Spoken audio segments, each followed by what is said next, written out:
You got a cold open? Uh, so do you remember that time? Nope, I don't have one. All right, well, that was a cold open. Ladies and gentlemen, welcome to GG Over Easy podcast. Didn't come prepared, all right? My fault, my fault. Another week also without our boy Rob. Rest in pieces. I can't believe he died. And by that, I mean he's just gone to Missouri, Yep, or as my father called it, misery. he's just dead. He's just dead. Oh, sevens. Yeah, I don't know what my dad has against misery. Missouri. See, nah, he just said he grew up there for a couple of years and he called it misery. And you know what? He's got some. He hates the French, and he hates Missouri. And I don't really know why those two things. It's mainly those two things. It feels like. So I'm sorry to all you Missouri listeners. I'm sure. Missouri's. I'm sure you're all great. I can't really say I've really been, but he's over there visiting Sydney's family, living life, being a traveler, being busy. Oh, look at this. Oh, I have 20 bachelor parties. Oh, I have all these people to go meet and spend time with. All these loved ones. Whatever, dude. We get it. So it's your boy, Mr. Fruit, and your boy, BlueWestlo, coming at you live from our houses, as we always do. And I've been glued to my seat for reasons we'll get to shortly. Oh, he's been glued to it because he glued his ass shut. Never mind, that was stupid. There's a lot of really good reasons why you're glued to your seat, but You super glued your butthole. What, could that kill you? I'm Like, pretty what would sure happen? there's like that's like an actual medical, like you literally need to like go to the doctor without haste. I'm gonna, you Right? know 'Cause, what, like, I'm gonna look that up. I'm gonna would you actually. like your poop implode? Like, you? d- How's that For work? it causes a singularity. Hold on, I want to Google this from the perspective of someone who like glued their butthole shut. Yeah, Okay, they just Google like, so like if by chance somebody like what randomly. what to do if I glued my butthole shut? Oh, no one did it. Oh, there has to be some. Maybe they just didn't want to admit it. They haven't posted about it. All right, what would happen There's got to be. if I glued my butt closed? Well, maybe just what would happen if your butthole never opened? I don't know how to phrase it. Point is, what it just like either it's almost like the Hadron Collider. These atoms are gonna hit and formulate and form a black hole. Like all that poop's gonna build up and the universe wasn't ready. Or does your body just adapt like super fast evolution and then your mouth becomes your butthole at the same time? Like it serves dual purpose? So I don't the know. so the TLDR is, long story short, a lot of discomfort, then pain, a myriad of complications, and the longer it remains without a fix, the more likely permanent damage or death. Oh crap. All right. Well, that would be unfortunate. So Oh, and also uh someone said eventually shit would start coming up and out of your mouth. so it would work. Oh, would you look at that? Finally. Well, yeah, I was just asking randomly. Don't mind this clue right here. It was just Huh. genuine question. Anyway. Before we get into some gaming news and drama and whatnot, there's a good bit. It's time for Mr. Fruit's movie review corner. I'm I interested in this one. don't know. I need a theme song or something. And eventually, Oh, if I I got keep you. I remembering, I'll got make you. a letterbox. I'll do it on the fly. You ready for this? Uh huh. Okay. Fuck. This is heavy. This is heavy. And This is really loud. Okay. Oh. Okay. Wait. No, now you're doing all the orchestral stuff and it's too much. Okay. okay, Okay. sorry. Now Trying I to start with conduct. the orchestral stuff. You ready? Be my conductor. Mr. Fruit Review Corner. Okay, thank you. Glad to be here. It's me, Mr. Fruit, coming at you with my movie opinions. Got 2 new movies I saw in theaters since we last recorded, I think. Did I talk about The Accountant 2? Yes. I didn't. I don't think No, I you wait, didn't. no. I think I saw it Monday, maybe. Yeah, so I don't think I did. So, first up, we have The Accountant 2, starring, Ben Affleck and John Bernthal. I think that's how you say his last name. John Bernthal. And coming out of the gate, a strong 3 out of 5. Oh, Strong 3 out of 5. It was good. So, can watch it if you enjoyed the first one. I think you'll like this one. It's again, I try not to it's like up there on the 3 out of 5s. It's skewing towards 4 out of 5. I enjoyed it. It was a good movie.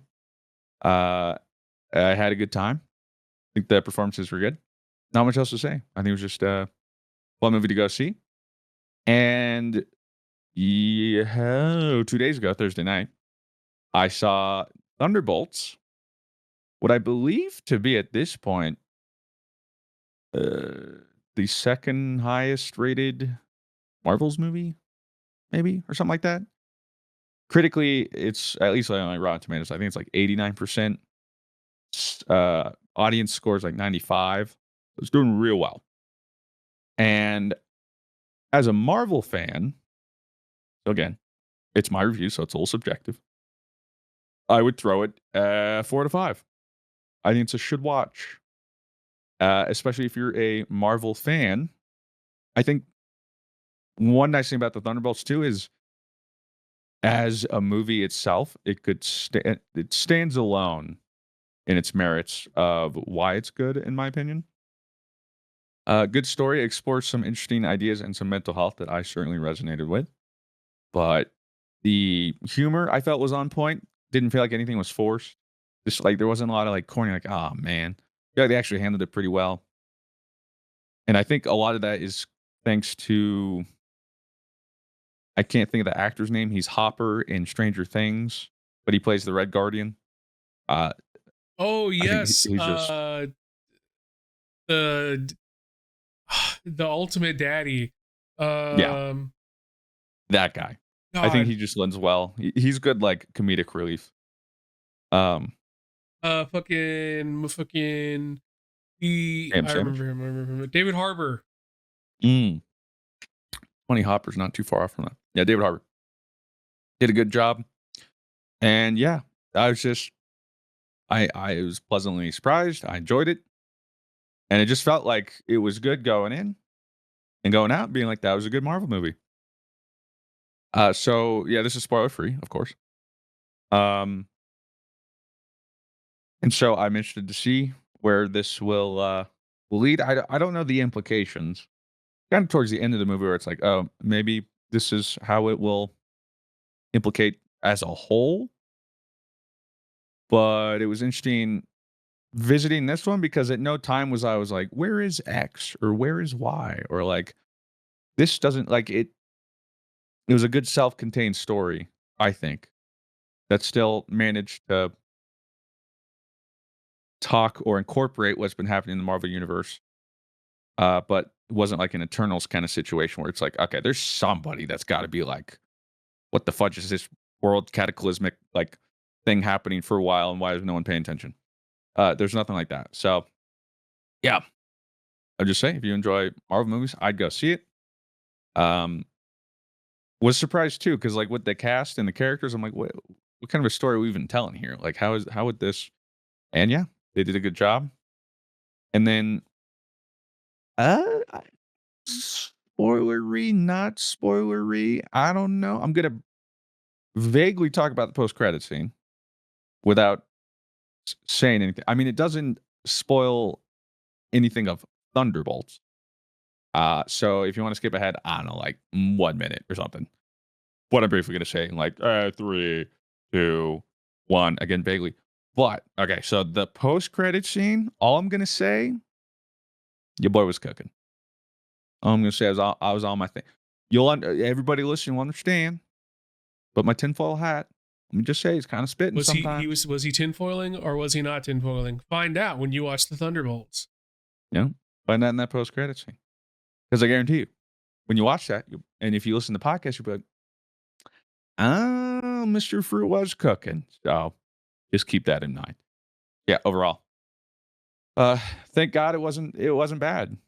Yeah, been a while since there's just a solid film, especially given a weak, quote unquote, weak roster of like front facing, quote unquote, heroes for this movie. A lot of people that people just don't know, or they introduce like Ghost. I think I don't remember Ghost being anything, or same vibes. Like if people didn't watch Captain America and the Winter Soldier, they won't know who. Fudge, who John Walker. I think that's his Oh name. The yeah, like, John Walker, the agent. oh yeah, like Captain America, but not Captain America because he just killed someone in broad daylight. That guy. Um, U.S. agent. There Taskmaster. we go. I remembered. Yeah, oh man, and obviously Yelena or the White Widow. And then that's most or Bucky.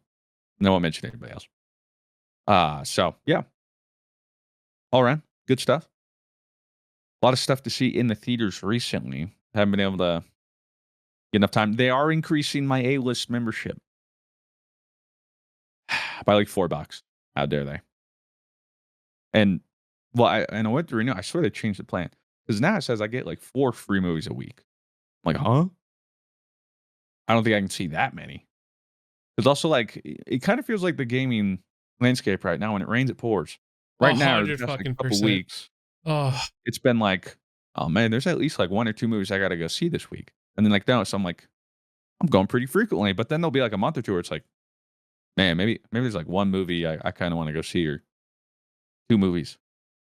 So glad I've been able to. I think I'm gonna end up missing a couple I wanted to see. Wanted to see Drop, but I feel like that might be out of theaters. There's one more or something. Um, but I'm glad, especially when I've been streaming, some people have popped in and let me know that, like, even somebody was like, "Hey, I was listening to the podcast, heard you gas up Sinners, didn't watch the trailer, didn't know anything about it, just took your review at face value, went to go see it. You were spitting. Thank you." You know, warms my heart when uh my my movie reviews help some of you. I matter. Now, now again, all my movie reviews too are usually just pretty vague. It's not so like as far as like a review, it's usually here's a score, kind of roughly why I think so. There is the Until Dawn movie based on the Until Dawn video game. Don't think it's doing very well. And funnily enough, people were like, I think part of the gripes were like, why not just follow the game? I don't know. I guess they like loosely reinterpreted the game, but it would kind of be like if the Last of Us show loosely interpreted the game, where it's like, well, the game kind of told you exactly what the story was and where to go. Kind of the same with Until Dawn. It's like a cinematic kind of horror game where well, I mean, it's like where your decisions matter and things can change, but for the most part, it's like an interactive movie. So it's like, how do you change that whole bunch? Uh, what else? I thought there was something else. Or maybe it's already out of theaters. But anyhow, Yubbo enjoys the movies. I went to see my friend Kevin. He was visiting. We went to lunch and found out he's not really a movie guy. So, only kind of broke my heart. Ooh. And then even worse off, realized he doesn't really like to go to the movie theaters. Broke Ooh. my heart yet again. And again, he was one of those guys too, where it's like, well, I don't usually have someone to go to, and like, I'm not going to go to the movies by myself.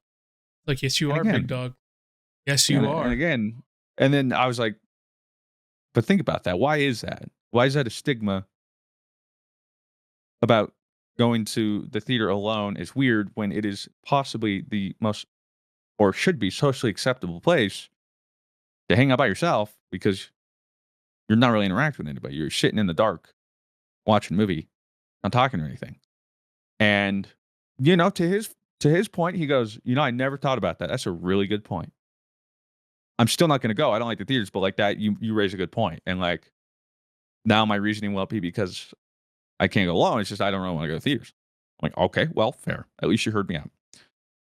And Claire was trying to petition him, though, at the very least, to go see Sinners in IMAX because apparently Sinners in IMAX is great, and I missed out because I think I talked about Claire's like, I don't want to go see IMAX because they don't have the reclining seats. I want to recline. And I can hardly get her to go to the theater. So I'm like, fine, we'll go to the normal one. And then, yeah, she read how good it was in IMAX and felt bad, but she was like trying to petition Kevin, like, at the very least, Kevin, go see Sinners in IMAX. It's going to be great. And he's like, no, I'll just wait until I was like, okay. But then he messaged us, and some friend he went with had mentioned it. So they went to go see the movie. So I'm like, oh, sweet. He's like, we're going to go see it in IMAX. I'm like, great. Good boy. Good boy. And then he came out and he was like, that was whelming. And I'm like, okay, well, Oh my I God. just can't trust your movies anymore, Kevin. I'm disappointed, frankly. Kevin, you've let me down. Disappointed, Kevin. I don't even know you that And at the well, very Kevin, least, but you've let me down. yeah, and Claire's like, okay, well, at the very least, like, it was worth it to see that cool, like, musical scene or whatever, like, in IMAX and experience that stuff, right? And he goes, like, whatever, man. So, point is, it's why This it's guy Mr. enjoy Fruit movie does he reviews, enjoy living not life? Kevin's. That's what I'm saying, man. Like, how could you not, bro? But I do get, like, and actually, while we were talking about it, it did pose an interesting question, and I'm interested to hear what you think. And if you're listening, or currently in the Discord as a Patreon supporter, which you can do by supporting us on Patreon and listening to it live when we record, what is your opinion? So, in this instance, but it applies to anything, Kevin is sitting there, and somebody is telling him, somebody who hates something, giving him opinion, telling them they love it. And another person is giving him opinion coming from a place where they love the thing and telling them they loved it. So the question is, would you trust the opinion more of someone who usually hates the thing but loves it and is vouching for it, or somebody who's like an expert and loves it and is telling you it's great? Because you can apply, because at first it was about movies, because Claire usually hates to go to movie theaters. I love to go to movie theaters. So would you take Claire's opinion at a higher value because she normally hates it? Or would you take it from someone like me who's gone so much? And so I try to make it more vague. Like, imagine pizza. Imagine you got somebody who hates pizza, but then they tell you, yo, I normally hate pizza, but this pizza place, bro, you got to try it. It was actually really good. Or you got like a straight up pizza connoisseur, reviewed, eaten like every pizza, and goes, I've eaten all the pizzas. Let me tell you, this one was really good. Which one do you trust more?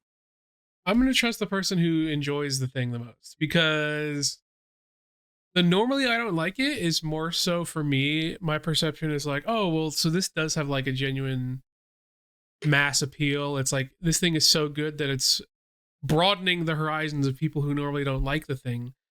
But chances are the people who already like those things were keen on it anyway. You know what I mean? So it's not that the So in this opinion. case, you would take Claire's, is what you're saying. No, I would take the main Oh, you're not. person's. Oh, okay. Because what I'm basically saying is the people who are like, I normally don't like it, those people were already behind. Those people were already slow. And the people who are gassing it up are the reason that she got caught up, is what I'm saying. So I would still go with the opinion of someone who, like, I want the opinion of someone who enjoys the thing. You know what I mean? Like, I don't want the opinion of someone who, like, doesn't like the thing anyway. Because Right. that person was never going to get won over unless, you know, there was something exceptional about a movie. And in which case, awesome. That's awesome that a movie or thing or something, anything, impressed you to that degree, but you relate to the party. Passionately relate to the party. I respect that, but still late to the party. So I'm Interesting. looking for the trendsetters. I'm looking for the people who love the thing already and are saying this is really, really good, because I want to trust their opinion. I'm not going to another country and not getting and like getting a guide that is like, yeah, I kind of fucking hate this place. This place just kind of fucking sucks. I don't even live here. I'm just here from out of state, actually. Yeah, here's this random. Yeah, let's go to the most touristy spot possible, and yeah, we're not going to go anywhere else. We're going to stay on the highway of this city. Versus someone who is actually a tour guide is like, all right, this is this hole in the wall that is so good. You guys got to go there. There's this farmer's market all the way down in the south side that a lot of people don't really expect. Like, I'm looking for someone who loves what they are loves what they are consuming, so I can also understand why they love what they are consuming.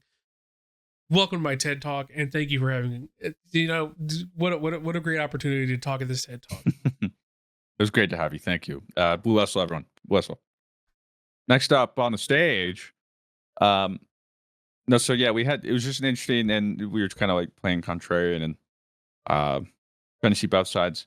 I could see why people go with both, and frankly, depending on the thing, and especially, I think it's tougher too if you change it and they're both your like best friends Yeah, and you know them better.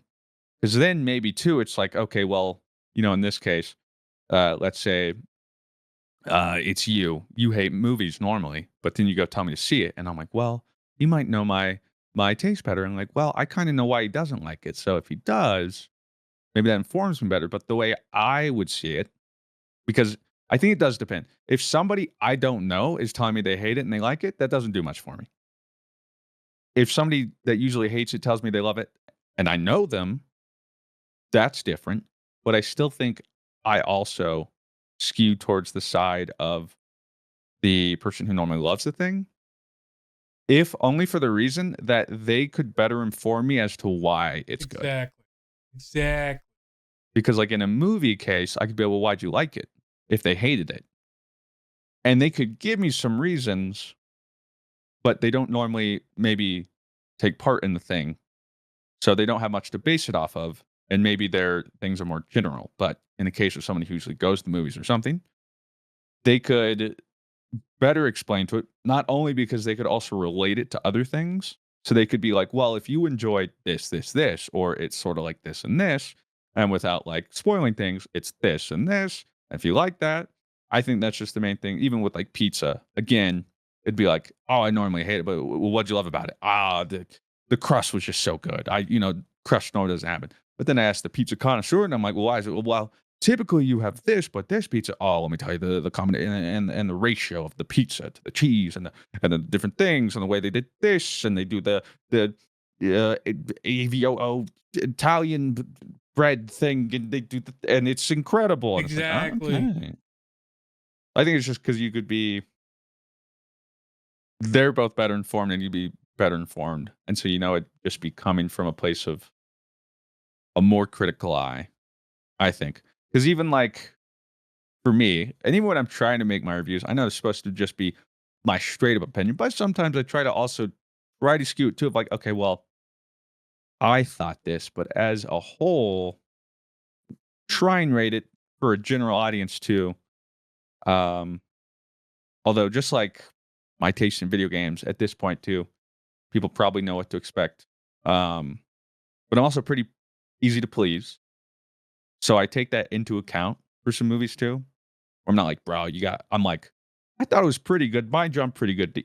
Easy to please. It didn't, like, blow me away, but, I mean, I enjoyed it, so take that with what you will." Which is why when I'm like, "Bro, like, 5 out of 5?" That's 'cause I'm pretty sure, like, everybody's gonna enjoy this. It was just a banger. And then when I don't like something, I think that even speaks more, like 'cause at the very least, I'm like, "Okay, yeah, sure. That was a movie. That was alright." But when I'm like, "Man, that was a stinker." That's also another thing 'cause it's like, well, it takes a lot for me to just straight up be like, "Man, that sucked." So, and that's coming from a more informed place versus someone. So, yeah, it was just an interesting idea. Um, we have a couple comments from Discord. Someone says hates it but loves it because it overcame that baseline opinion. Totally fair. Ooh, that's a And fair someone else one too. says, I would say, in they're talking about my situation, fruits because I like that you're able to see the perspective of general opinion. Like when you mentioned you are more skewed to Dune, but it's a four or for a four, but a five for you. Kind of removing personal bias while adding good perspective on what you enjoy. Yeah. That's kinda how I try to take it, because like, just like that, yeah, like Dune 2. Is it probably 5 to 5 out of everybody? No. It's a good movie, but to me, it was a 5 out of 5. Um, and so, yeah, that's how I try to approach it, which, I don't know. I mainly do it more as like a if you're just a movie enjoyer, but generally looking for just an opinion, of a movie without too much bias, the score. With that said, let me give little caveats as to why I enjoyed it more. But obviously, that's not how like a actual cinema critic would do it. They would just give it whatever they strictly think. They're not thinking about, oh well, what would somebody else think? This is just purely my opinion. And I was trying to think. It just reminded me of something where somebody gives an opinion and doesn't remove baseline. I don't know. So anyway, there's a little movie corner. I will say I'm also just a proponent, obviously, if you couldn't tell, of going to the movies. Don't kill the one thing I love. I need it, Uh, please. I'm begging you, bro. Um, which is also why I tried to my scoring system is more or less the the way it is. Like a 3 out of 5 is like if you are mixed on movie, like you don't feel strongly about movie theaters one way or the other, but you'll watch a movie. A 3 out of 5, a should watch is like, I think you should watch the movie. Now it's 50-50 to you whether you want to go to the movie to see it or not. I think you could do either, but I think you should watch the movie. 4 out of 5 is like, I think you should watch the movie, and I would push you to go see it in theaters. 5 out of 5 is go see it in theaters. That's mainly the way I do it. And then 2 out of 5 is just like, if you like movies, I wouldn't go to the movies.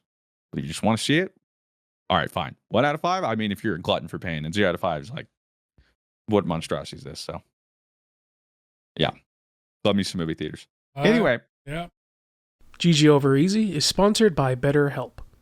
Now more than ever, with impending financial doom, the erosion of scientific study, and targeting of underprivileged individuals in society by cranky old dudes in power, it's important to take care of your mental health.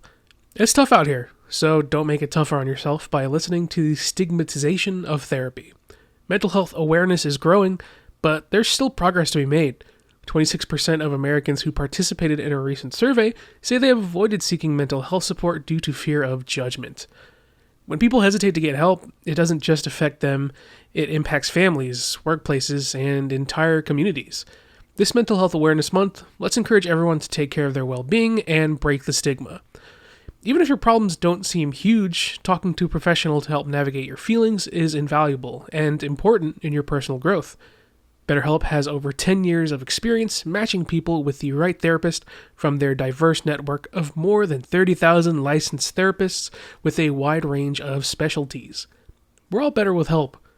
Visit betterhelp.com/gg to get 10% off your first month. That's HELP.com/gg. you know what I don't love? Marathon. That and cheaters. Monka. Wait. Oh shit. Oh, what a this is Mr. Fruit. Mr. Best in the business right here. Look at this dude. Speaking of cinema, Woo. no, I totally forgot. Well, you'd mentioned right before, so you want to talk about it? I'm like, screw it. Why not? Some fun drama in the streaming community. So some of you might be familiar with the name Dr. Lupo, but recently in this past week, some juicy drama for those that want some tea. There was I don't know who it was hosted by, but a chess.com charity tournament. It was like $100,000 charity grand prize tournament over like 3 or 4 days. And obviously, random streamers were invited, and Dr. Lupo was also invited. And I didn't even know the tournament was even going on or anything until obviously all this drama broke. And it came out that I don't know if it was his first match or what happened, but he ended up playing Wolfie VGC, my goat, the Pokemon VGC goat, who had unironically been trying to learn chess and had been getting lessons and stuff like preparing for this charity tournament, which doesn't surprise me. He's a very strategic kind of guy, so I'm sure he enjoyed it. Ended up playing Dr. Lupo. Dr. Lupo ended up beating him. It was kind of sus. You're like, whoa. Because I guess Dr. Lupo is roughly like a 600 ELO chess player. And to the uninformed, what the fudge does that mean? The best way I can explain it is I think that's essentially at the level of chess where you know what the pieces do and you know the goal of the game, but you really can't think more than like one turn ahead Yeah. or maybe two. Like you're just you know how the game is played, You're but alright. that does not mean you're good at the game. You're Yeah, like there. that's yeah, that's really it. Like, send tweet. So, uh he ends up playing whatever and something happens and I guess he like throws his queen or something. Like he gives up his queen and I guess just like kind of a dumb move. And it was like, "What?" Or I guess I should say a 600 elo move. Be like, "Oh, okay." Like that's something I would do probably. I'd be like, "Oh, I didn't even see that. Whoops." And so after that, what ends up being interesting is he goes on to play about 15 to 20 turns Perfect. perfectly. And you might mean, what do I mean perfectly? I mean like mathematically perfectly. As in, not even like Magnus Carlsen would make this many amount of perfect moves in a row. So it's weird to see someone who can't think a turn ahead suddenly just Queen's Gambit and be like, oh, bet, It was a little weird. So then it raises some suspicion. And after the fact, I think people were accusing him of cheating. And he's like, I wasn't cheating. And then he, I guess, amidst the accusations, thought it would be a good idea to call Wolfie on stream. And it's like, hey, man, I know what people are saying. Like, I didn't cheat. I didn't look at chat. Like, people were trying to say, like, I think that was one of the things. Maybe he was like you were looking at chat or something and taking. He's like, I wasn't doing that. So that's step one, right? Complete denial. Wasn't looking at chat. I didn't cheat. Wolfie, you gotta believe me. Then it comes out that chess.com tweets that Dr. Lupo has been removed from the tournament due to violations of like fair play or something. And then right around there, Dr. Lupo tweets that he's decided to like step away as if it was like his decision to keep competitive integrity because now he admits that while he was playing on his additional monitor, he had other streams of people playing open Oh, and was looking at chat, and that was giving him an unfair advantage. Although I think he said like, although I wasn't like, it's like technically cheating, it was giving me unfair information and blah, blah, blah. And I should have known better. And so, like, I wish everyone the best. I can do better, whatever. There's the second one. Gets removed. Something comes out. Okay, fine. Maybe I did look at chat. Then he goes like live the next day and it's just ripping into everybody. But like, nope, I didn't cheat. It's just chat. Like, lay off it. Fast forward a few hours. Oh, turns out the chess bros did the math and not only did the math, but quite literally checked the VODs. Because at this point, they're okay, he's saying he looked at chat to get his information. Fair. But guess what? That's easily provable or not. Because they went back in both the YouTube VOD and Twitch VODs, which have chat uh, recorded. And funnily enough, out of those like 15 or 20 moves, almost none of them were mentioned in his chat. And he oh would just randomly shit. come to them. So it's like, okay, Oh, that's not a good look. how can you pull all these different moves? Not only were you failing in chess IRL, you're failing chess at the most analyzed game from the most analytical people, Most studied game ever, too. Like, the most studied game in human history. These people are literally going to sleuth this shit. And like when it comes to cheating in chess, they turn into whole ass professional private investigators. And so yeah, they were gonna look at your chat. Like they were gonna investigate and people were like, do this move, do this move. Ooh, that move was not an option, bud. yeah. Oof. So it was either just never mentioned or the couple times it was in a sea of random info of just misinformation, terrible moves. So for him to randomly pick it out. And then I think also what I think spurred on the VOD checks too was like this clip of him doing this move to the chess bros, which was insane. And then he tried to explain. He's like, yeah, so like I moved to B4 because, and I guess whatever he explained was completely wrong. So like he was trying to explain why he did the move.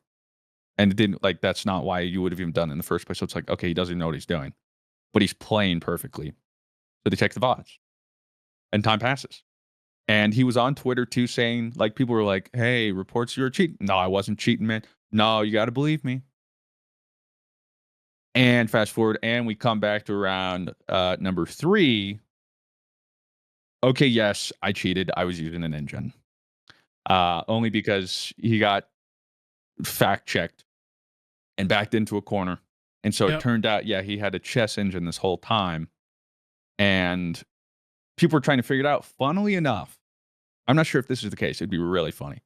When he threw the queen, people are guessing that he read the engine wrong and it was telling what his opponent's best move was.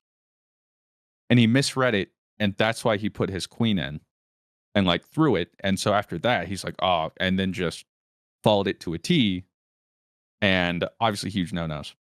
Um, and it's just, to me, it's so bizarre because one, this is a charity tournament. This is a Like, sure, charity tournament. it'd be nice to raise money for the charity you're trying to raise money for. But of all the places to cheat, why like the way I see it, there's so little to gain, but so much to lose. Because in this case, if you get found out, you get exposed, calls into your character, it's a bunch of drama. And so I was trying to rationalize it because it's like, well, one, I mean, Lupo is like set for his life. Bro got a YouTube Oh yeah. contract Oh yeah. at the height of YouTube contracts when he was like, probably near 7 figures at the time when he signed them. Like, bro is fine. So it's not like a money thing. And again, it's charity anyway. So it's not like he's getting money. And people know like he's not great at like he doesn't play chess. So it's not like there was expectations. And so my only thing is like ego or pride or like just like I don't want to be bad at something or I shouldn't be bad or I don't know. So It then was when a definitely bunch of ego. hoops, It was definitely ego. yeah, to to cheat, but then so like that would have been sus. And if the thing that rubs me the wrong way is he didn't just go caught. All right, I was cheating. I look, man, like it was a lapse of judgment. I just hate being bad at stuff, but I should have known better. Still would have been frowned upon. And I would be like, bro, you should have known better. But for me, it's the doubling down over and over and over until you're essentially forced to admit the truth. Because for me, what's sus is not only did that, it was a calculated decision to cheat. You had to figure out how to get an engine, how to not have chess.com immediately recognize it. But chess.com has all their ways. And I'm sure, because like people were talking about like mathematically, just statistically speaking, to do that many perfect moves in a row, especially that aren't obvious because like it's just what computers see. Because for those unaware, chess engines are like they talk about no human will ever be better than the chess engine. Yep. They just see and can think and like things like they talk about how professional chess players study engine moves before going in to try to learn things because like it's just that far ahead. So for you to do like 15, 20 perfect moves like that, especially at the ELO you are, to happen upon those, like something ridiculous to the nth power. Like it's not happening, brother. So chess.com probably just on that fact alone is like, okay, yeah, that's what's going on here. And so he got kicked out. But then yeah, it's not only doing that, making that decision, but then actively deciding to gaslight over and over. No, no, no, no. I didn't do this. Until some people are like, well, okay, I did that, but I didn't do this. Oh, okay, yeah, sure, I did that, but I still didn't do this. Okay, you're right, I did that. Like, only giving as much information as you have to until people Yeah. realize. And so I saw somebody mention, like, I don't think this calls into his character. I do. I don't know. I mean, I'm not here to say anything else, but there's so many decisions you have to do. And I think he ended up tweeting, like, hey, I really messed up. And for people that can't trust me or think this calls into decisions, anything I've ever done is fair. And I think it is because if it's just it's like you would never have expected this, but then you see all of that. So it's like, oh, so what's to say you haven't always been doing something like this? And I think it was just disappointing to see because, well, one, shouldn't have done it.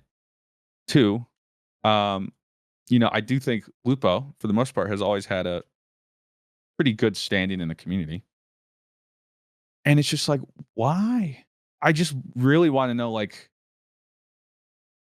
what he was, what made him decide and ultimately go, yep, I'm going to use an engine for this charity chess tournament.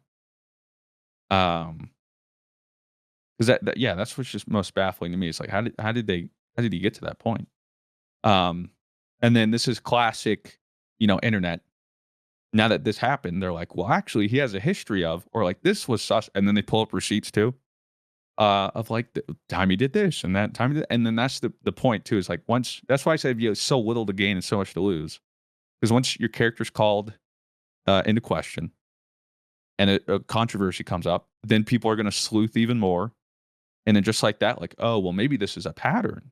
Look at this and look at that. And whether or not it's now that's the discourse. And it was surprising to hear. I will But say he something did about doctors, man. something about doctors, Mhm. dude. Doctors and cheating. He did make an apology, which was uh when it comes to ego, I'll talk about one specific section in the apology. I spent a big part of my life being really good at games. When I suddenly wasn't good enough, I lied. Between games while waiting, they said to be sure to only have one, blah blah blah blah blah blah blah blah blah. I had an engine open, blah blah blah blah blah blah blah. Once I blundered my queen, I panicked. I used the analysis feature there, and my brain couldn't stop after that. I figured out the lines, questionable, but every time I panicked after that, I did it again. I used the engine nonstop. It wasn't something that I planned on doing. He probably didn't. Actually, I don't know. I really did practice quite a bit leading up to the event. Who knows? People could ask me why I did it. I think I did it for a false sense of self-validation, to convince myself that I could win when I clearly shouldn't have. It was disrespectful to the entire online chess community. I was stupid enough to not even consider the consequences of what I was doing. And I accept those consequences now because I deserve it. I understand that people are going to question everything in my career now. I don't blame them. I was the guy that vocally hated people who cheat in video games. Tarkov was real with it. And I did the most hypocritical thing I can do. Then he goes on this whole thing about how mental health and he's starting therapy, which is yeah, that's there. But he does apologize a lot, which is good. It's just really strange that it took basically 3 rounds of lying to get here, and all just because you wanted to be really good at video games. Dang, man, you're a grown ass man, and I just wow, a lot of baggage. That is a lot of baggage. It really just comes down to you cheated, and you unapologetically cheated, and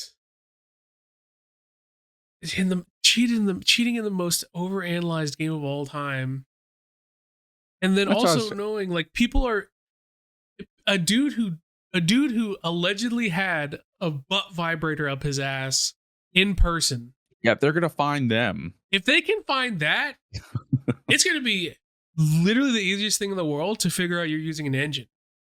If they can find out a person in person with no computer directly next to him is potentially using an ass vibrator to get engine results, like who like they can figure out anything. And it's because chess is an extremely objective game. If this, then that. If this, then that. Like everyone can figure out, well, what is the best move for this best situation? Well, we know what it is because this game, for all intents and purposes, has been solved to the degree that everyone can figure out exactly what needs to be done. It's just a matter of the human error happening or not. But the engine doesn't have human error. So people are always going to be able to see what is an engine and what is not. So holy, what a decision to say, I need to be really good at video games in perhaps the most competitive game in human history. Dang, man. That's what I was saying. It's like, man, if you're gonna cheat, do it in like an FPS, bro, where you can do like a little soft aimbot. That's gonna be a lot harder, you know? There's a lot of like kernel stuff they're not gonna catch. Ooh. Chess, Yep. man. If gun to my head, someone's like, you gotta cheat in the game, choose it. My first reaction is not gonna be chess. Like, come on, man. I know I'm done for. Hands out, caught. You know what I'm saying? You got me. So it was a decision of all time. And so I think part of it too is it was shocking too, because again, kind of the uh more or less rep Dr. Lupo has as a whole and all the charity work he's done and all that kind of stuff. Um Disappointing to say the least. It just reminds me though of the only other controversy. I mean, some people mentioned Saw. I'm like, I haven't heard of this one. I do remember the Destiny 1 drama with Dr. Lupo though. Where this was back on consoles where it was on PC, and he used a Zim to use mouse and keyboard in the game, but it recognizes as a controller, so he got to use mouse and keyboard before it was available, and getting the aim assist and everything, and stickiness and bullet magnetism that would a controller would He's get. a controversial figure because a lot of people consider that cheating. Yeah, and then at the time, that was kind of because it was like, well, is that technically considered cheating? Is it morally or is it like kind of sus? Maybe. But then I think at some point Bungie mentions him and like um kind of frowned upon it or something, and he still tried to defend it. So I don't know. But that was the only other time I really knew about like a lot of controversy. Um but so yeah, I at the very least hope he learns from it. And if this is like a symptom of a bigger things going on, I hope he works on it and figures it out. Um 'Cause it's just unfortunate. It would be crazy though, over under on, give it a week, seeing, Dr. Lupo's alt-right pipeline, shift. Like, what do we I don't think it's going to be that bad, but it's. I'm kidding. I do think he had a really genuine apology, and at the end of the day, this is a very dramatic resolution to something. But like, in the ultimate scheme of things, as far as terrible things streamers did, this is definitely up Definitely not there the as worst. most forgivable. Yeah. And again, I think This is it easily also forgivable. became magnified because of the, like, hoops he kept trying to jump Oh through. yeah, oh yeah. I still think it would have been noteworthy if it had been like, "Yeah, guys, I was using the engine immediately," but then it was like It's the fact that it took 3 times of people basically prying it out of him that made it so dramatic. yeah, because then the community's like, "Ha, we got nothing better to do. It's time to prove this man wrong." Like, some people, like, that's, like, I've been waiting my whole life for this moment. So if you give them the chance. Um, so that was streamer drama. Isn't that fun? I love streamer Uh, drama. Additional gaming drama. Xbox, Microsoft announced price changes as of yesterday at the time of recording, I believe. That coming this fall or I think later this year. Across the board, Xbox is getting price changes. Pretty bold. I think as a whole, even like Xbox Series S or whatever, everything's getting like $100 increase. The Which, tariffs. yeah, some people are saying some are due to tariffs, but what doesn't make sense is why the rest of the world is also getting the price change. Oh, Then, what? I did not know about yeah, that. yeah, I don't think it's just U.S. based, and all games are going to move to the $80 or all their premium priced, I guess, are moving to the $80 price tag as well. Figured that was going to Um, happen eventually for any game. yeah. So But so it all got announced recently, and a lot of people are like, bold move, Cotton. Raising price of your console 5 years into it by $100 when it's already been almost doubly oversold by the PlayStation, by the PS 5. it's not doing great. When all your first party games are practically non-exclusive anymore, and all this kind of stuff. Like I don't know. Maybe Sony will just follow suit then and be like, oh, well, sheesh. But if they don't right now, I feel like that's just an even bigger. Sony's like, okay, we just got to bite the bullet a little bit longer while they increase their prices. get even more people over to us because I think it should happen before holidays. Um, and I don't know. It's unfortunate to see that not that the console wars are dying. Console wars are always dumb, but that competition is more or less dying out because it might lead to more monopoly and stagnation. Yeah. Doesn't mean it Yeah. will, but competition is always what breeds the most consumer friendly stuff. And yeah, I mean, it was a decision. I would have understood if they did it right after Sony. Just like, well, hey, Sony did it. But they've already been scrutinized so much. It'll be interesting to see the effect this has. And I mean, I get it. The economy's crazy. Inflation's been going crazy. Tariffs, all that stuff. But now it's also a bummer for people. It's like, man, everything in the world is getting more expensive. Getting more expensive to live in a place, to eat, and I'm not getting paid more. And now my hobbies are getting more expensive. Yeah, It it's just tough. sucks. It just sucks. There's just no good way around it. So unfortunate here. I'm sure they have their reasons and whatnot. But as a consumer and stuff, it definitely definitely sucks. Um, to me though, doesn't suck quite as much as the news that yet again another Titanfall game was canceled. We're so fucked. Titanfall bros, it's so over. Like what? Why do they do this to us?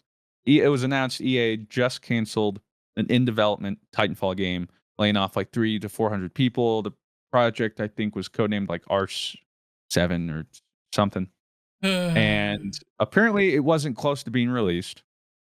The interesting thing is it was apparently an extraction shooter, but here's the caveat: it wasn't supposed to be an extraction shooter set in the Titanfall universe. Mind you, that's what Apex is, apparently, a battle royale set in the Titanfall universe. I don't know why they'll say Titanfall universe and do anything but actually, use movement and Titans, what Titanfall is. So, I don't know, maybe it could have been disappointing, and maybe it wasn't that good. But they will do literally anything in the Titanfall universe, then just make another Titanfall. Oh, come on, man. Like, at this point, with how much money you've wasted on a lot of things, you could have just made Titanfall 3, bit the bullet, maybe didn't sell that well, and you probably would have lost less money. But you would have had more happy fans. Just come on, man. Just give us a We're little never fun, getting man. Titanfall 3. Yeah, it's never happening. Never. Such a bummer. So I don't know what's going on over there, man. But FIFA 20,076 is looking sick. So let's go, EA.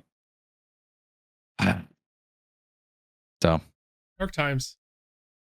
will I emotionally recover? Probably not. No, I'm not going Just to. keep getting baited, man. Just keep getting baited. Because there were starting to be some rumors. I guess there was technically a Titanfall project. Oh, but then they're like, by the way, now there were some fun tinfoil hat theories. I don't believe this, but that they saw the tepid response to Marathon, its reveal and everything. And they're like, I don't know about that. maybe, yeah. That's way too. That's so little to go off of to just be like, all right, scrap it. I think there must have been more, and who knows what. But yeah, so Titanfall Bros, we stay losing. Borderlands Non-stop. Bros, you stay winning-ish. It was not huge news, but the game was pushed up 11 days or something. It now releases on September 12th. Oh, I huge. think it was September 22nd before. Yeah, and everyone's joking, oh, they don't want to go up with Marathon. I don't think that's it. I don't think that's it. I don't. Plus, it's not exactly the most like overlapping. I mean, they're both shooters, and Bungie makes another looter shooter, but that's really the extent of the connection. And then they did a state of play though. Showing I was like a 20-minute kind of presentation. Showing off a little bit more, talking about they had like a 12, 13-minute gameplay segment they went through too. Your typical E3 kind of walkthrough thing. And it looked like more Borderlands. It definitely looks like Borderlands 3. Yeah. And which is finally there's some movement though. Like there's like grappling, gliding, double jump, oh yeah, mantling. I have to say I did enjoy that. So it's I like, don't love a lot of things about thank you. Borderlands at this point, but I thought that was really nice. And they mentioned how they're trying to double back down on like the loot chase. They talked about like complaints that legendaries in like Borderlands 3 were too plentiful to where it trivialized a lot of the other loot, and a lot of the legendaries didn't feel like it wasn't like a whoa, check out what I got. So they're trying to double back down, like make it so that when you get a legendary, it's like, oh, sick. Um, More ways to chase. They also made it to you don't have to like save or get checkpoints or whatever. If you like fight a boss, there's now Moxie's uh, system thing you can interact with, and essentially you can go back there, pull the lever, respawn the boss. So for like end game and grinding and stuff, that's pretty neat. The thing I thought was coolest was one, they brought back couch co-op, and two, it still goes with co-op, but there's dynamic uh, difficulty. So you can play co-op, but have completely different difficulty settings. So I can be playing at the hardest difficulty, and I can play with Claire, who has it on the easiest Ah, difficulty, that's interesting. but it'll work for both of us, which is interesting. So like, however much you want the challenge to be, so I imagine it'll just be like, okay, well, Claire will be doing some more damage, and more importantly, be taking less. Whereas me, I'm like, how are you living? This is insane. Um, but you get your challenge out of it, and I think that's just a really interesting way to go about it. Because especially when you have people of varying skills wanting to play with each other, I It's don't true. think I've really seen that. So I'm interested to see how it plays. I mean, maybe it doesn't work well, but if it does, I think that's actually a pretty cool system for cooperative games like that. That maybe if it does work broader, in a broader sense, we can adopt. Because kind of the same thing. Like people are like, well, they need to play it or that's too easy. It's like, especially in a PvE game like this. Like if you want to play with your friends and you want to have the best time, if you're somehow able to make it enjoyable for everybody, I see that as just a win. Whatever makes them enjoy the game. So I thought that was the most interesting thing they announced.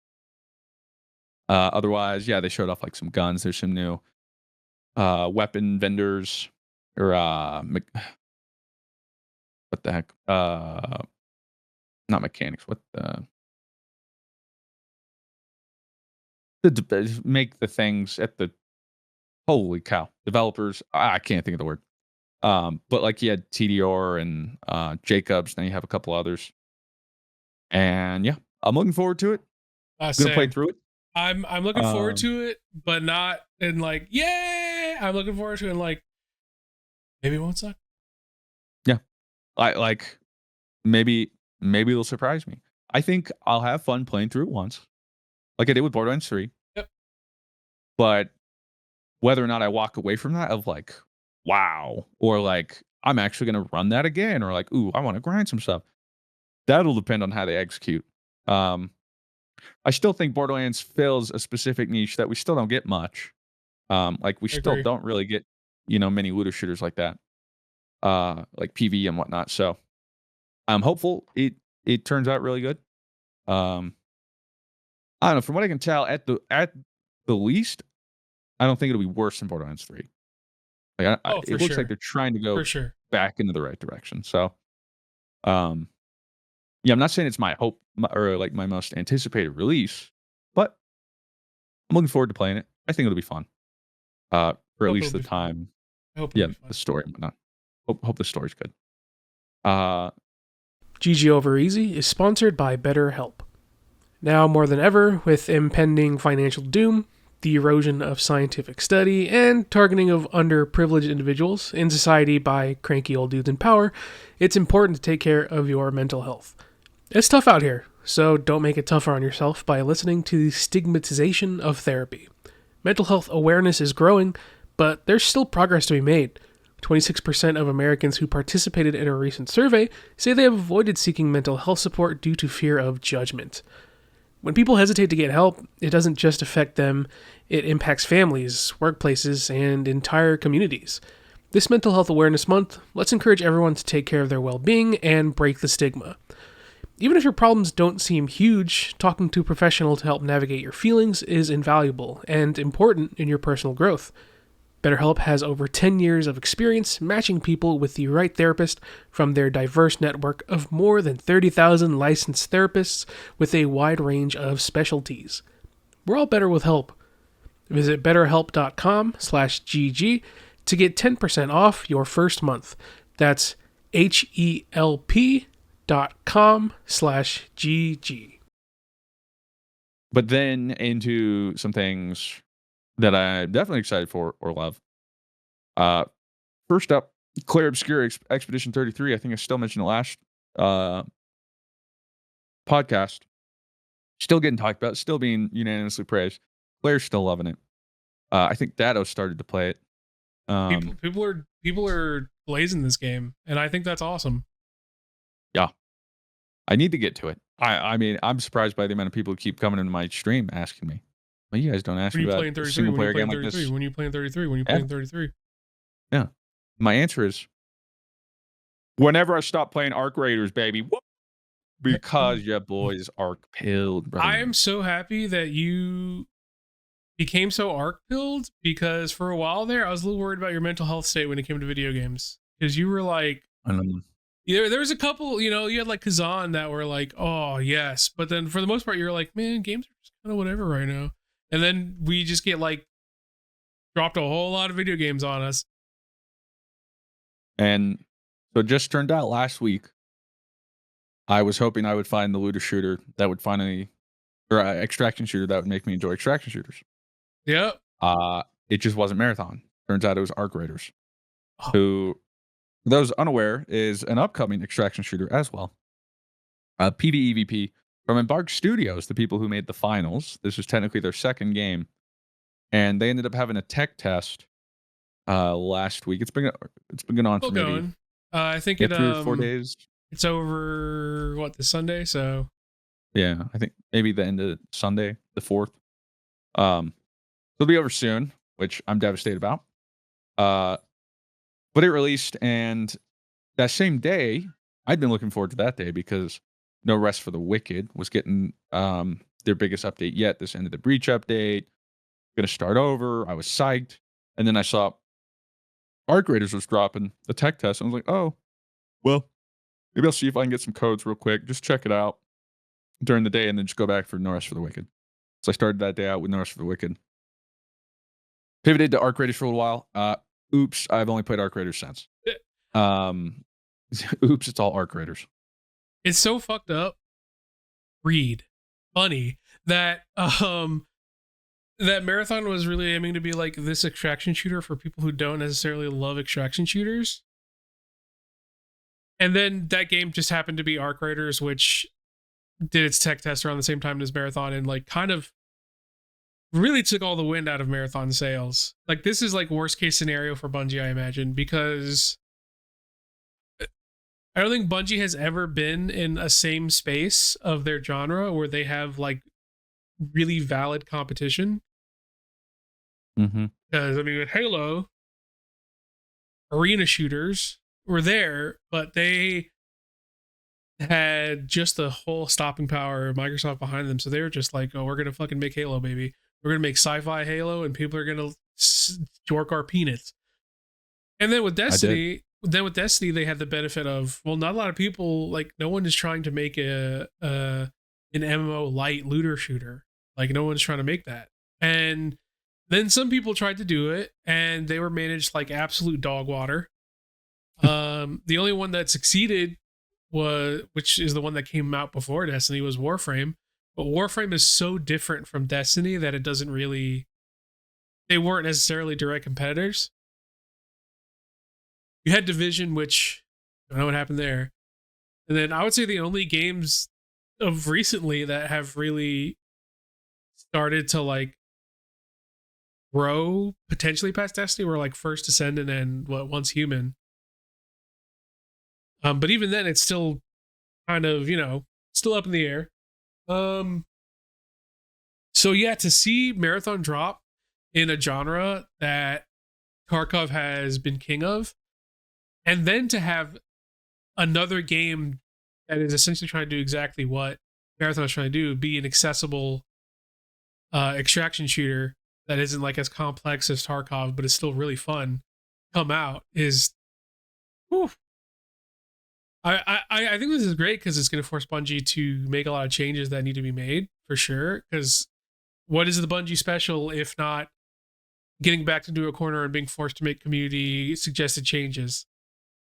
So this is awesome, but man, Arc Raiders coming out right at the same time is crazy work, and I'm definitely worried for Marathon, but because I'm worried for Marathon because Arc Raiders took so much wind out of Marathon sales. Like, if you look on Twitch right now, well, they didn't have much wind. They didn't have much wind, and then this one just said, was left.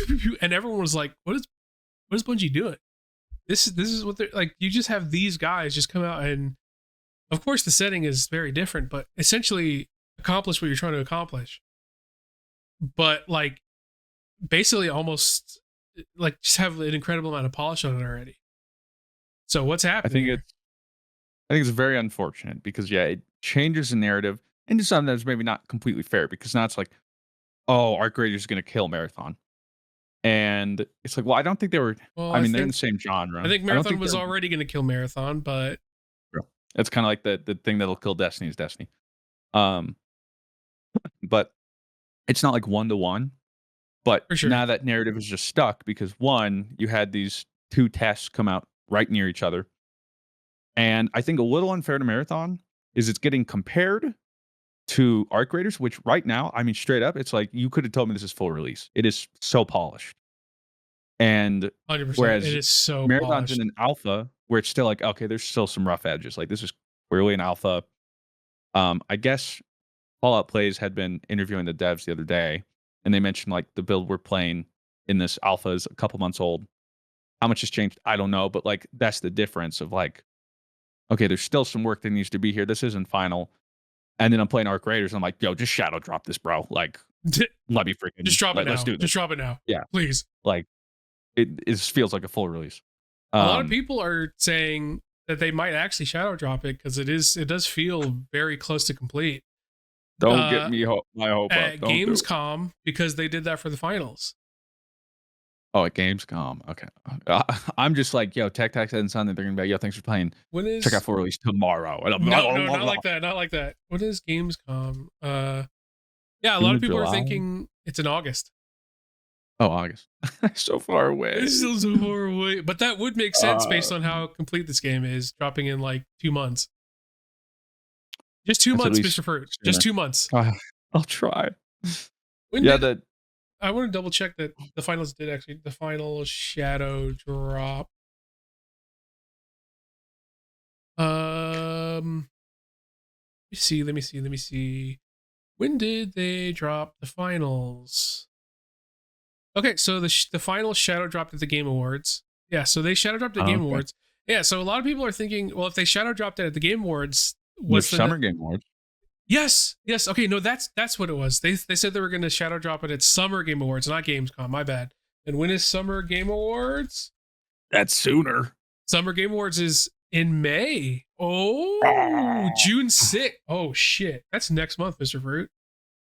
Oh, but wait. Oh, that's Summer Game Fest, June 6th, 2025. The only problem is if they do that, Dune Awakening drops June 13th. And those are both games. Oh, like Mr. Fruit. Oh man, Mr. Fruit has so quickly went from there's nothing to play to guys, please stop. Please, dude. Bro. I can 100% see them doing that. This game is really finished. It makes sense. This game is really finished, and right now they have all the momentum going into it. Mm-hmm. And I really want Marathon to succeed because I love the aesthetic, and I do want.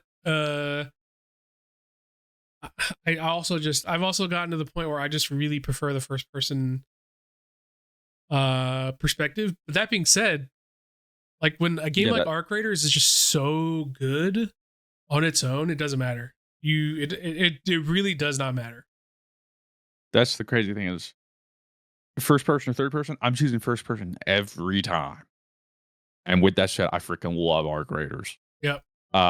Even though it's a third person. I mean, the third person shooting still it feels great. I mean, for me, the reason I compare it to Marathon is because they're released right close to each other. I was looking for the extraction shooter to get me into extraction shooters. I played Marathon. That wasn't it.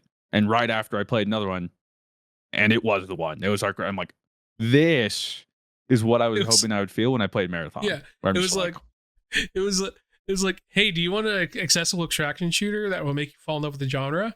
Yeah. Yep. I have a game for that. Wait, it's us, right? it's Marathon. Right? It's Marathon, right? No, it dropped in the same month. What else is dropped? Oh no. Yeah. So I mean, it surprised me. It surprised me because last night I hopped on really late, like after I was actually gonna hop on with you, but like I literally got home and then you were like, "All right, I think that's it for the day." After you died to like one of those big walkers. If you told me you were getting on, I might have. But I think I solo queued for like 8 hours, and I'm just like, all right. That's also another thing. It tries to stack solos with solos. What are we doing here, Marathon? I've never not when I've queued solo, I've never not found solos. So that's a nice thing. If you queue solo, if you go solo and you turn fill off, you'll pretty much. I mean, again, they say people have said it's not guaranteed, but I played a lot of solos. I have never not just found solos. And then it's kind of like Hunt Showdown. If you're 2 or 3, you'll be matched with probably 3s. Yeah. So you can duo and put no fill, but you'll probably find other trios. And I mean that first off should tell you how much I'm liking it. I solo queued for like 8 hours. And you had the opportunity to do that because you weren't punished hard for solo queuing. Exactly. Like in Marathon, I probably wouldn't have played because I'm like, well, I don't want to play with just 2 completely filled randoms. Yep. But I'm also not going to solo because I'm just against trios, and like that's going to suck.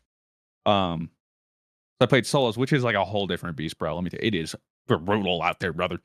The PvP part of me loves it because, like, oh my god, good luck getting anywhere without PvPing. But also, good luck getting anywhere. So, like, it's at times I enjoy trios the most, obviously, just because you have more friends, but it means less of the lobby is just completely hostile. They're more traveling with each other, and there's less like ratting. Yeah. So solo is like rat or be ratted. Because it's like I can be moving anywhere, and at one point just crouch and be like, "Hold up, there's a dude, there's a dude," or like I just get a kill. It's like, all right, and there's another one, making noise. So it's fun because it plays completely different. I'm just cursed, bro. I swear I'll frag like every lobby. I'll get like 3, 4 kills. I never extract. Something always happens, man. I either die at extraction, freaking. I had like the sickest solo game of my life. I think I'd done like 6. Loot was up. I was fragging. I was on top of the world trying to extract. I was BMing some dude who tried to extract himself. I'm like, nice try, dude. Rocketeer shows up. Oh, not the Rocketeer drone. I died the Rocketeer trying to extract. Like, I thought I hated the Bison, which is that giant spider leaping thing. Nah. At this point, screw the Rocketeers, man. Just freaking thanks. That's another thing. The AI in this game wants to fucking kill you. They're want terrifying. You dead. There are some where it's like if you get aggroed, run. And then there's others where it's aggroed. They're just annoying enough where it's like I can't ignore you. You're kind of messing me up, and you're so hard to kill. And I think that's also why. So I guess I should explain to people. Okay, you keep talking. What is Arc Raiders? So it's a third-person extraction shooter by Embark, people who made the finals. Visually stunning. It looks great. Very Mad Max. Super runs dope. Really well for me. Yeah, it's kind of like this sort of sci-fi futuristic game where you go topside, quote unquote, to like the Rust Belt, where everyone has to live like below ground now because the Ark took over, and the Ark are these like robotic drones, and they'll fuck your shit up.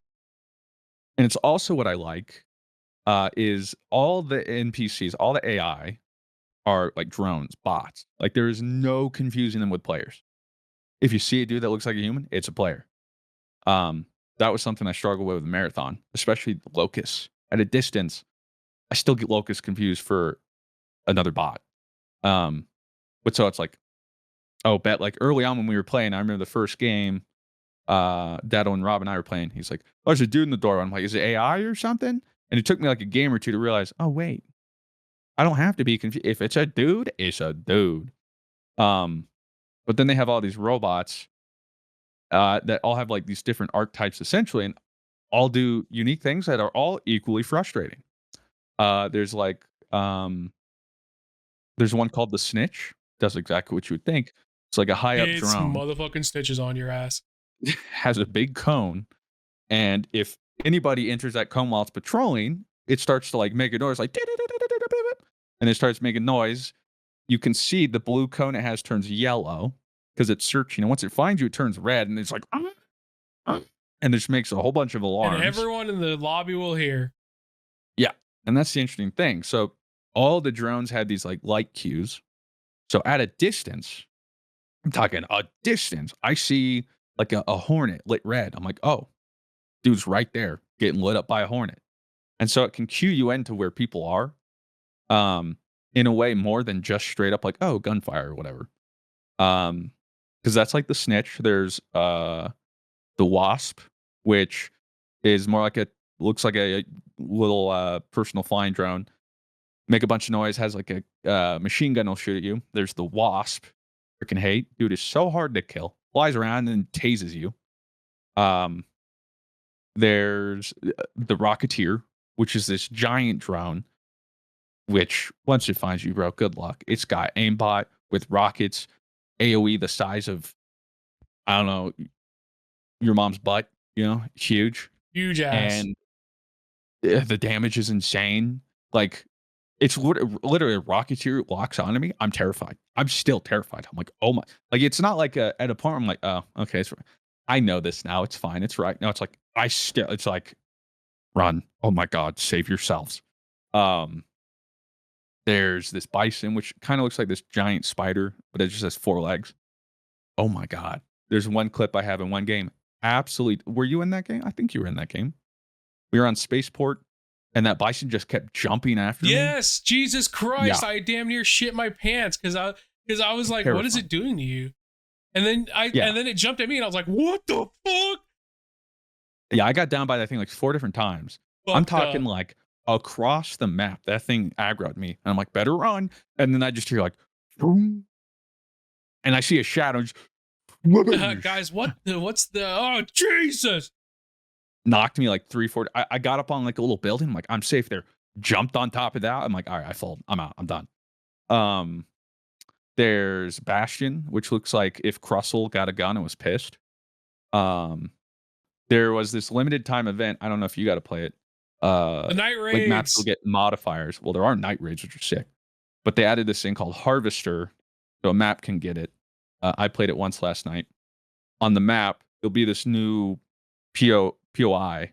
Almost looks like a little tricorn building, but then it's patrolled by what's called the Queen, which is this huge freaking like Horizon Dawn coded gigantic dude that patrols around it. Will aggro you with the slide. Like I swear I didn't even see it, and it just started launching cluster bombs at me. But it's patrolling this thing, and inside the harvester is a puzzle, and you have to solve a puzzle to get insane loot. So spoilers, I did it solo. I got 2 legendary gun blueprints. I didn't even know there were legendary guns. Holy. I got a legendary sniper, a legendary beam rifle. I don't even know what the fudge that does. And like a different crafting material is insane. Um, and so there's like random event like that. There's like that mob. Um, there's little roly poly dudes. I freaking hate you. Typically can only really kill them when Oh they fuck those roly open poly up. dudes. And they only open up when they get right next to you. And then they put a flamethrower out, and I swear to God, I shoot them before the flamethrower goes out, but there goes all my health. But so the AI is just so interesting because like it serves a very distinct purpose, and at no point after all the time I played Ark do I ever dismiss one. Yeah. Like to this day, it's still not like whatever. It's like oh god, even like a little wasp. I'm like oh I can't aggro that. Oh I gotta go around. Oh my god, the wasp is on. Like and then it just becomes a whole nightmare. Um, Like And it's so they're probably on site. annoying. It's probably on site. Yeah. They're annoying in the best way possible. Like, my last game, I was getting aggroed by them all, and they still piss me off. And it's great that they're still pissing me off because it's not like a, it's like, okay, whatever. Um, Forget about him or, oh, there's an easy, it's still just menaces to society. They have all the AI, and then there's players, and I think it's roughly like 18 players a lobby. Although, what makes solo so hard is maybe they're still at 18, but so more spawns, you're gonna be closer to people at the start. And I don't think it happens in trios, but in solos, it'll keep filling.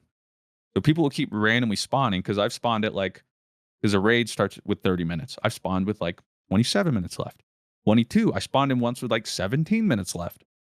So up until a point, it keeps filling too. So like I swear it never calms down. It's always just hell on earth. And all that's going on. The shooting is great. And this is the difference with like we talked about with Marathon. Guns, almost any gun aside from like the Rattler. If I find it in a run, I don't have something, I'm happy to find it. And it's hard to find guns. In this case, there are, quote unquote, what Marathon has sponsor kits. There's free loadouts when you have nothing. You'll go in with one random weapon of like the starting weapon. So could be anything.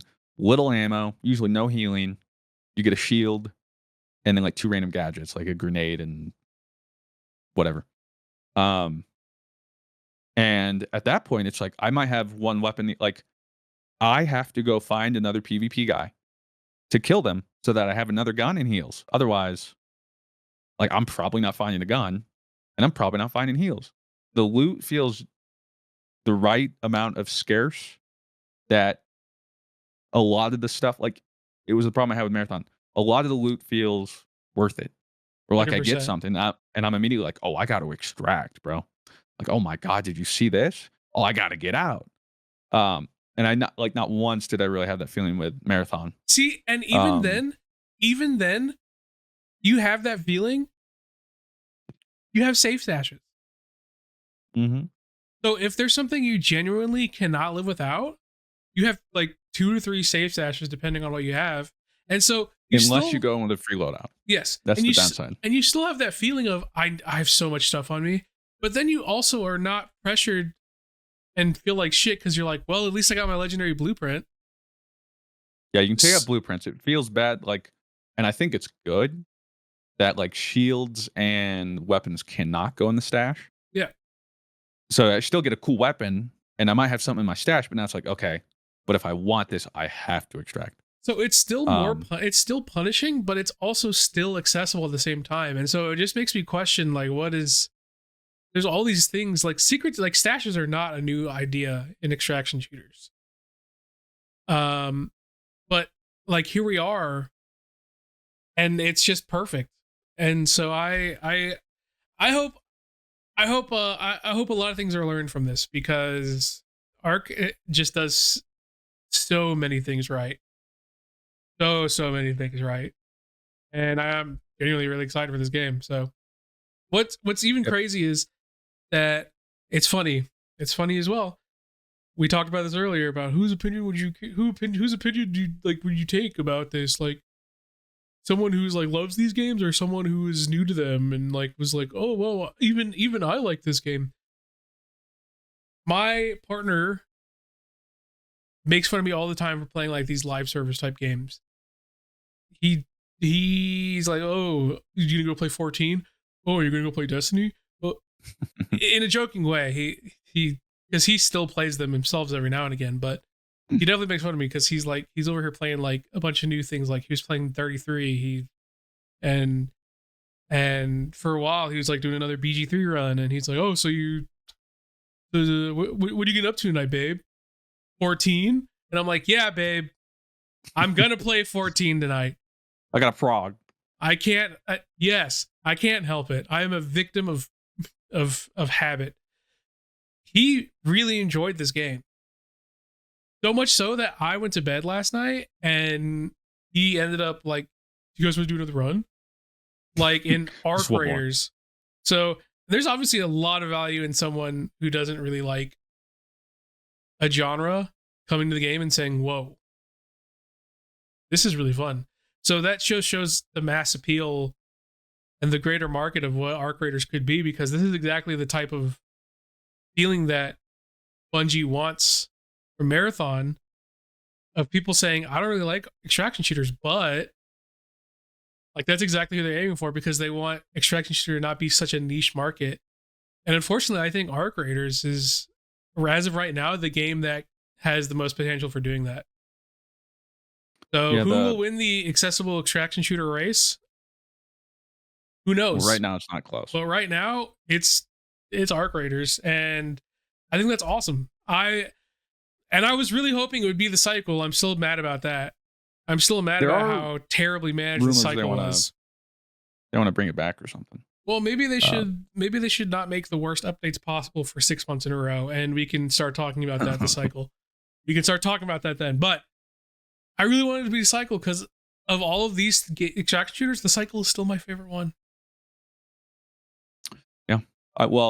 It's really tied between me and Hunt. The difference is I will never solo queue Hunt.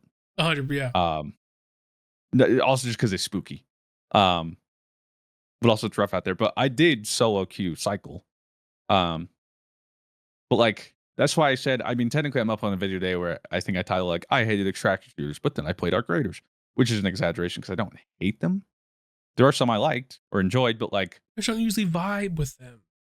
Yeah, never one where I played them 3 days in a row. Like the thing too is usually I'm always like, why would I do this? Like this thing's gonna go away. I'm gonna lose all my progress because once the tech test ends, I'm gonna lose all this loot. I'm gonna lose all my progress. I don't care. I just want to play the freaking game because it's so much fun. And so some people will come in like, well, what are the differences? Why do you think this is better than Marathon? And I can't point to like a bunch because like on paper they're pretty similar. But it's like it feels like every little system is just a little bit better. Everything is designed well. Yeah.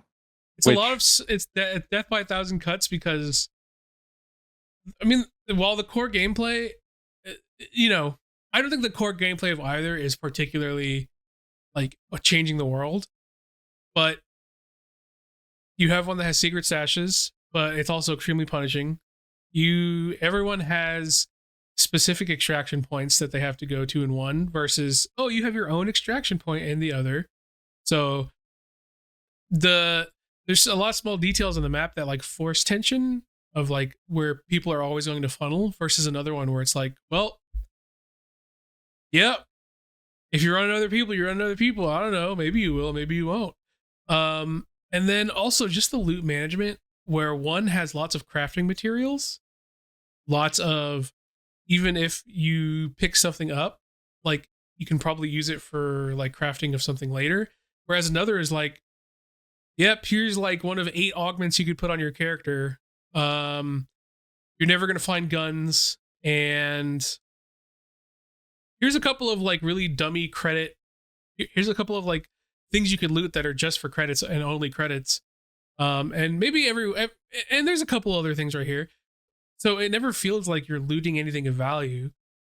It's just all of these things really add up. And then when it comes from one or the other, one has like really rich and established vendors who all do their own thing.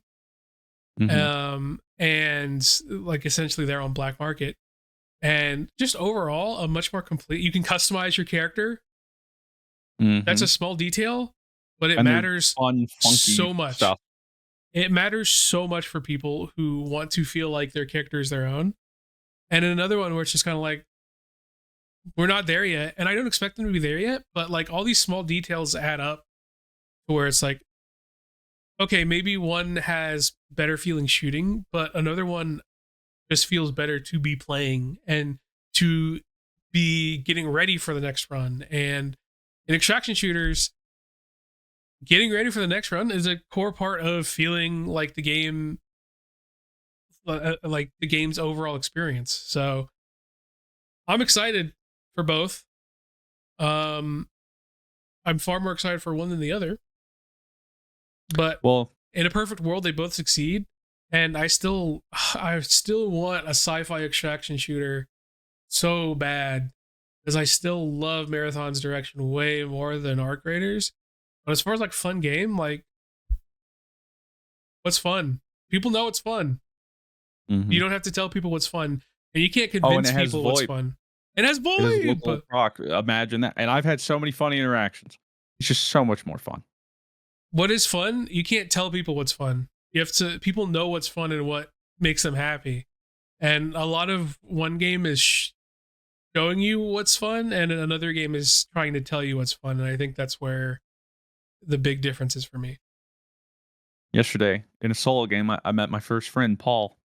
Oh, Paul Paul. helped me out. I was helping him. He was earlier on. I was trying to get him some good. He was like looking for shirts. I was like, I'll help you out, man. Talk with Paul. Paul was cool. Then I died. And I thought it was Paul too. So it was confusing. And as I was dying, I was geared to the teeth, brother. It was like my most geared run. I wasn't even upset. I crawled to Paul as he was hiding. I was like, Paul, I'm going to die. I'm going to bleed out. I'm going to surrender. Grab my stuff. Good luck, buddy. I'm going to miss you, man. I hope Paul's doing well. I hope Great Paul's guy. doing well. I also had a stupid little thing where we were in a gunfight, and then the guy started saying, "We could work together. Let's work together. We're friendly. We're friendly." And then they kept shooting at us. They wouldn't stop. That's not cool, man. They kept shooting at us, and they kept pushing us. And this dude literally was like, "We're friendly. We're friendly." With a shotgun, missing all of his shots at point blank. We ended up Quit shooting me, bro. We ended up winning the gunfight, but they were like, no, we could work together, while they're literally still trying to kill us. And I'm just over here like, what the fuck is happening? What the fuck is Ain't no happening way. here on this day? It was really funny, but like those small details, like it was really fun. It's just fun. I had this dude trying to nade me, kill me. He was like stalking me. I ended up getting him, losing him. Found where he was, stalked him to his extraction. BM'd, wait until it's just about to open. He runs in. I just start gunning him. And he just like, oh, come on, man. Come on. We don't have to, like, give me a break, man. I downed him. And I'm like, bro, you got to keep the same energy. You were trying to kill me. Yep. Okay. This isn't a whoa. I'm like, hey, you were trying to do me dirty. I'm going to do you. Keep that same energy, bro. Now, if you'd approach me earlier and be like, hey, but like, yeah, if I start shooting somebody or whatever, and then they start attacking me, I'm not gonna be like, whoa, man. I'd be like, hey, fair, I went after you. Got to keep that same energy. And same thing. Everyone in chat wanted me to call or kill Paul. Not cool, man. Okay. What? Paul's I have a rule. chill. You guys are messed up. Yeah. Paul's chill. And also the thing is, Paul technically had the drop on me. He saw me first. I don't think he was as confident in his PvP abilities, which is why I found him.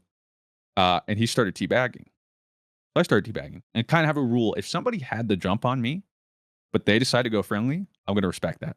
Real. Because most of the time they probably could have just killed me if they wanted to. So I'm not going to be like, oh yeah, and then kill them. Nah, there needs to be, I can be a menace, but I still have, rules that I abide by, some moral ethic code. But yeah, it's just as a whole, it all works. And I haven't even talked about the sound design is incredible. Oh my god. I typically don't have games turned up, bro. My ears are bleeding, and it's so good. That's another small quality of life. Everything. That's another small quality of life thing, because yeah, all the metal sounds and the bots and the everything all sound like the sounds like delicious. I can hear other people's footsteps. I can hear While when they're other people are crouching. moving. I can hear gunshots in the distance very clearly. They echo depending on like how close or far they are. That's I mean, it really sound is. is extremely important. Even my footsteps crunching on the ground are like kind of satisfying, you know what I mean? So it's like it's just so good, such good sound design. The sound design also has gameplay purposes, and it's like it's really important that those things, especially in an extraction shooter. So Literally everything has a noise, and it's cool because once you learn them all, you know exactly what it means. And I know Tarkov kind of does something like this, but I was just never big into Tarkov, and Marathon doesn't really. But like, I think that's part of it too. Looting in this game is dangerous. very Marathon because just you make whatever, pick up, because pick you up, make pick up. sounds when you're looting. When you're breaching something, which is really satisfying for some reason, hearing the metal. I'm like, oh if my, you're well, if you're everyone knows I'm breaching here now. something, everyone knows you're there. And it I sounds hear so. someone breaching, and I'm like, where's that? I'm going. I hear a breach. Let's go, boys. No, I'm preaching, brother. All the system of flares popping up, like when you see Oh, I was gunfights. gonna mention that. That was Such a cool so. idea. It tells the entire lobby, boys, It's it's going going down. down. Yeah. So for reference, so this game doesn't have hit markers. It doesn't like say, oh, you down someone necessarily. In a traditional sense, and doesn't say if like they're dead. But what it does do, if you knock someone from their body, a flare gets sent up into the air. It's just called like a raider flare, and just like pew, pew. So you knock somebody, so you'll know they got knocked by the flare. But then I think it's so interesting because it gives the player feedback. I knocked them. Then it gives the rest of the lobby feedback. He knocked somebody. And a lot of the times, if I'm even remotely next to a flare, if it's close, I'm like, all right, bet I got to go see what's going down.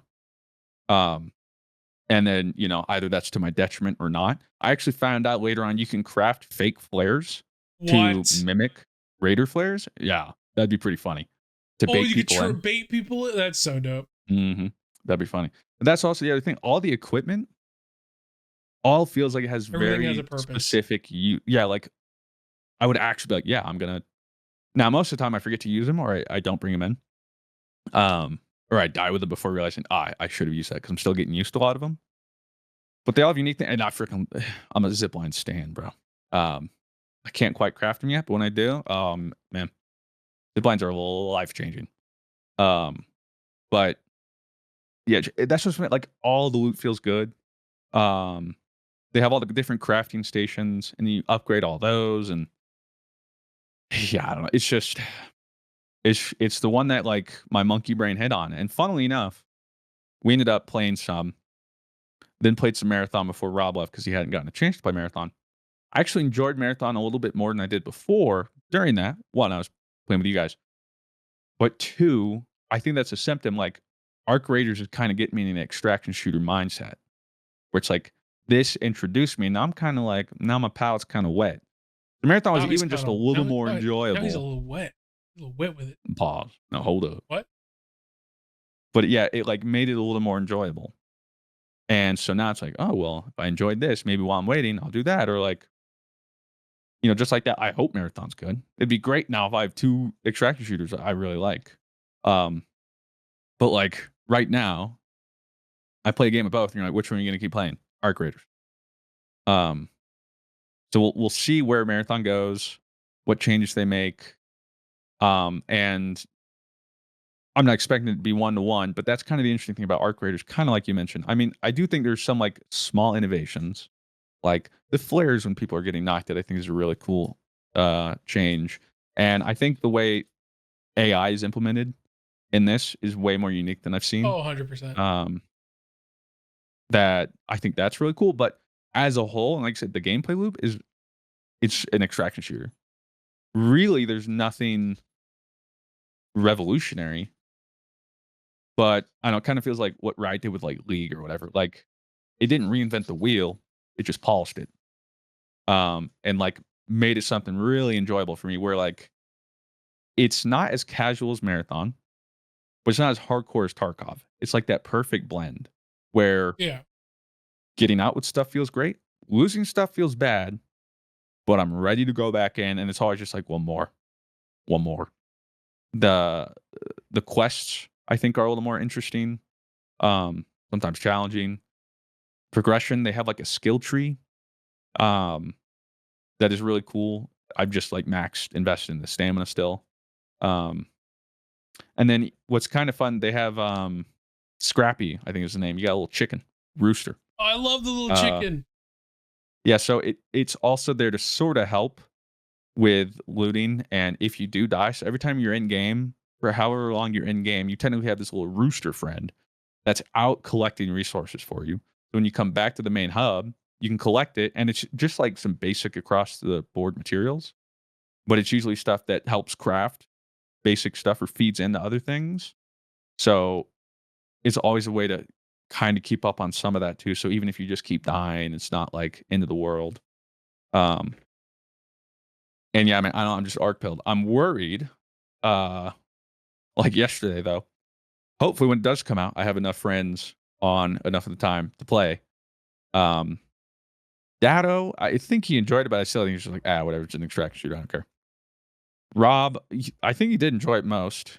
I still don't think he was like hooked. I know he liked it, and he's like, "This is the most fun I've had an extraction shooter," but I don't think it was like my level. You really liked it, so I was like, "Pog," and then I got MTash in it, and that felt even better because MTash, he immediately hyperfixated like me. It took him like an hour. He's like, "I don't know. I don't really know what this is. What is this, loot?" And I'm just like, "Bro, trust me." And then he was like, And okay, yep, this is it. after like one game of a bunch of like PvP fights and like a really close extraction, he's like, "I get it." Uh-huh. So then we played for like 8 hours. He immediately texted me like, "Bro, I want to keep raiding." And then this weekend he had to go up with the mountains with the family. And he sent me like a picture of the mountains. He's like, I'd rather be raiding right now." Um, so bro's arc brain pilled too. So hopefully I do have enough people to play with during release at times. I'll I still think you will. solo, I think you will, big dog. or also I'll maybe have to start finding more people. Right now too, with the test, it's tough because I only got so many keys. But even then, And you can solo. but yeah, but still, so If it's you like, don't have okay, I'll if you solo. don't have the group to play with and lock in, you could lock in on your own. Yeah, and I still had fun. It's just I have some more fun chili dicking with friends. Yeah, exactly. And It in makes those trios, I can be a social little more moments more unabundant. fun too. Yeah, it's just I don't know, man. Across the board, Great game. I'm I'm really excited excited for it. about Arc Raiders. Yeah, we'll see after this test if they do end up. But yeah, maybe if they shadow drop it. Just one month, Christopher. You can make it. You can make it. Because yeah, catch me there. I will be 100%. There should be a good couple videos. I'm trying to play as much as I can to get as much as possible to maybe make some videos to hold over until then. And hopefully YouTube likes it. Cause I'm gonna be grinding it probably either way. And it's sick. So big fan of Arc Raiders. We're running a little long, so we'll get to more Q&A next episode. We'll just end it Yeah. with one brief little thing. I say brief little. Just gonna be like the biggest entertainment launch of all time. GTA 6 was delayed into actually I think this time A whole May, year. maybe March next year. Yeah. I got to think every video game company releasing something in fall, just like, oh, thank God, like a They're big like, sigh of oh. relief. But then all the people who move their games up are like, oh, God damn it, Yeah. we didn't have to do that. We didn't have to do that. Suck. Because yeah, everybody's just trying to avoid the launch of GTA 6 because it will be insane. So for everybody looking forward to that, you'll have to wait another year. And I'll be excited to see what they're cooking up there. Because regardless, it'll be a monumentous event, whether or not you like GTA or not. So I look forward to all that. Catch me in the Rust Belt while I can. And appreciate you all for listening. We'll see you guys next week. Rob should be back. Oh, excuse me. So should be all three of us. We so back. We appreciate you all for listening, watching, supporting, whether by just consuming or on the podcast or Patreon. Appreciate you, Patreon stands. With that said, we'll see you then. Deuces. Deuces.